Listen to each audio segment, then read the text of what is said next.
बापानं स्वतःच्या मुलीचा कपडे बदलतानाचा व्हिडिओ शूट केलाय। नवी मुंबईतील वाशीच्या जुहूगाव परिसरातली ही घटना आहे। घरातील बेडरूममध्ये कपडे बदलत असताना हा व्हिडिओ काढला गेला आणि कुणालाही सांगितलं तर जीवे मारण्याची धमकी दिली गेली। मुलीच्या तक्रारीवरून नराधम बापाविरुद्ध वाशी पोलीस ठाण्यामध्ये गुन्हा दाखल झालाय। प्रतिनिधी अनिल काकडे आपल्याशी जोडले गेले, त्यांच्याशी आपण याबाबत बोलणार आहोत।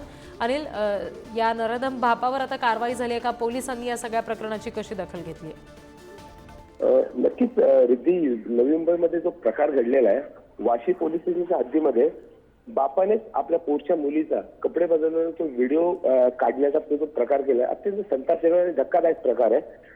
वाशी येथील जुहूगाव या ठिकाणी आपल्याला एका मुलगी जी कामावरून घरी आलेली असताना ती कपडे चेंज करत असताना बापानेच आपल्या स्वतःच्या मुलीचा कपाटामध्ये मोबाईल ठेवून तिचा कपडे बदलण्याचा व्हिडिओ काढण्याचा जो प्रकार झालाय आणि मुलीला ही बाब लक्षात आले असता मुलीला मी तुला मारून रस्त्यात फेकून देईल अशा प्रकारची धमकी त्या मुलीला देण्यात आली बापाकडून।